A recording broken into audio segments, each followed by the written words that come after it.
출애굽기 21장 1절로 11절 말씀입니다. 출애굽기 20장에서 십계명이 주어졌습니다. 십계명을 통해서 하나님을 섬기고 사람을 또 사람 간의 어떤 관계 속에 살아야 할지 간략하게 요약을 해서 말씀을 주셨습니다.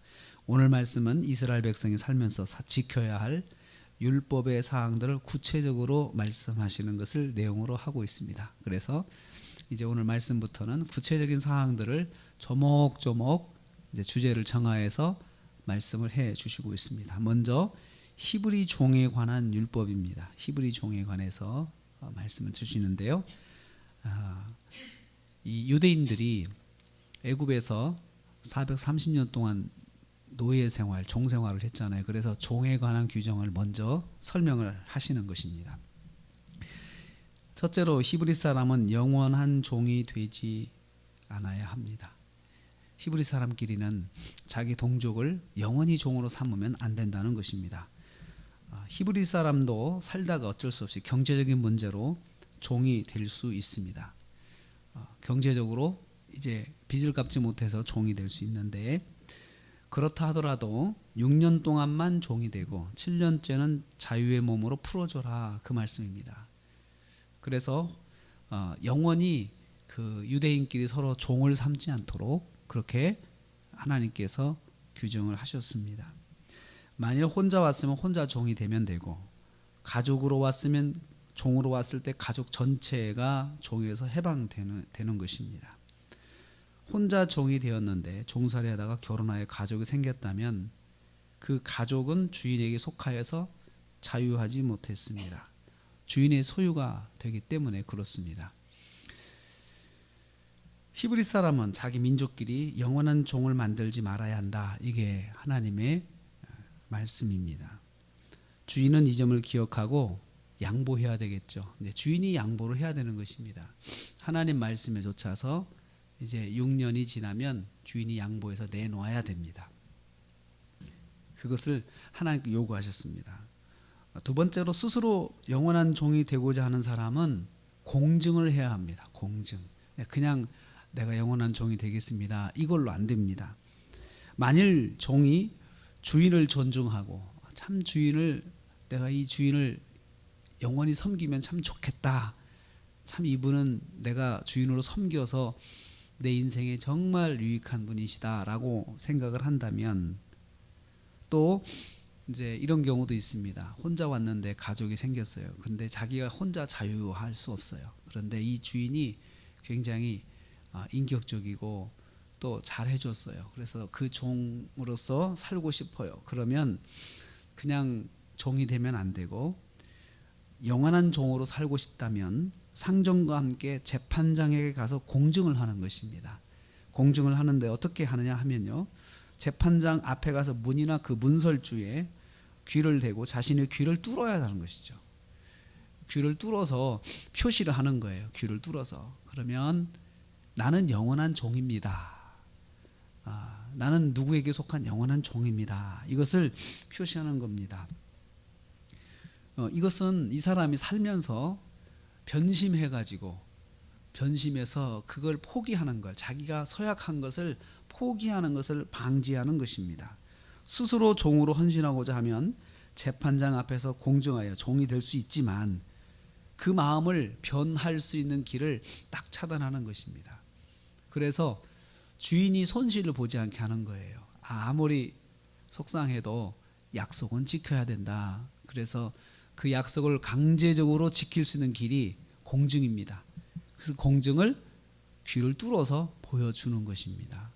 그래서 이 사람이 귀를 뚫은 사람인데 자유인이다라고 자기가 말하고 다니면, 이것은 사람들이 금방 알아보는 것입니다. 이 사람은 약속을 지키지 못하고 있구나라는 것을 알게 되는 것이죠.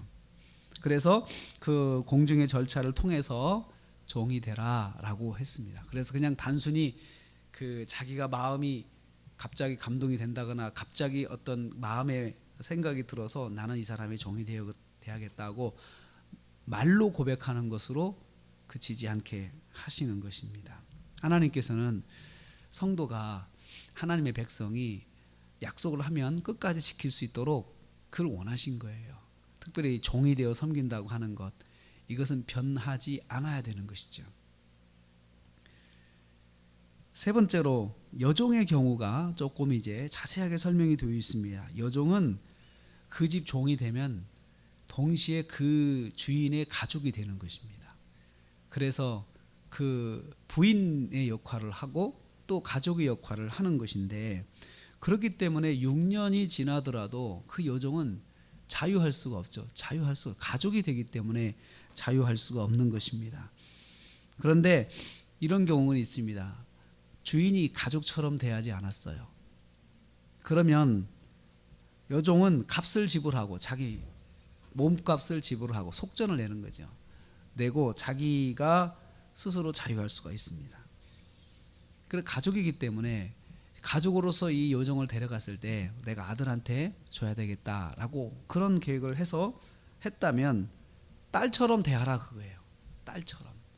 자기 아들에게 물려줄 그 종이기 때문에 그냥 함부로 하지 말고 딸처럼 잘 귀하게 여겼다가, 그랬다가 아들에게 종으로 줘라. 그래서 그렇게 하지 않으면 이 종은 자유할 수가 있습니다. 여종은 남자처럼 자유할 수가 있습니다. 그런데 만일 주인이 가족처럼 데려가 살다가 다른 사람에게 이제 결혼을 했어요. 결혼을 했다면 그래도 여전히 가족처럼 돌보는 일은 멈추지 말아야 된다라는 거죠. 그래서 한 번 종으로 삼았으면 여종 같은 경우는 주인이 끝까지 책임을 져라, 책임을 져줘라, 그리고 가족처럼 대해줘라 라고 하는 것을 말씀하고 있습니다. 그래서 종살이할 때, 애굽에서 종살이할 때 인권이 없이 무자비하게 부림을 받았잖아요.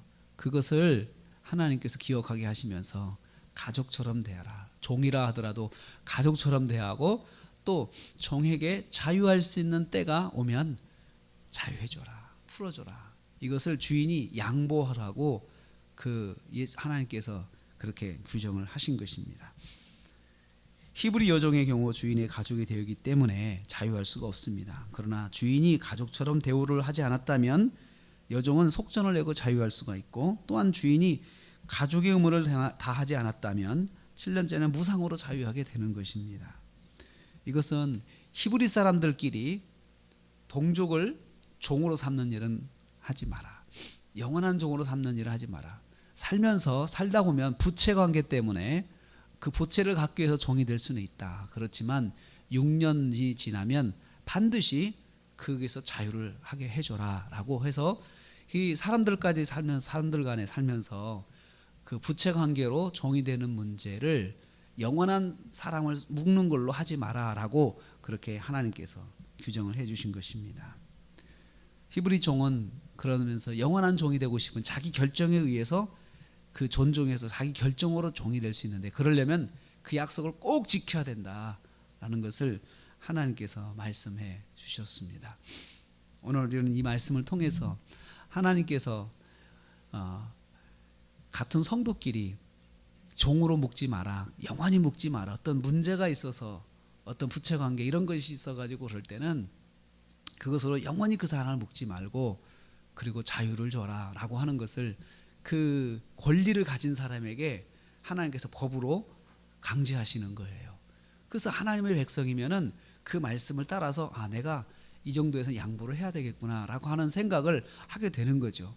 말씀이니까요.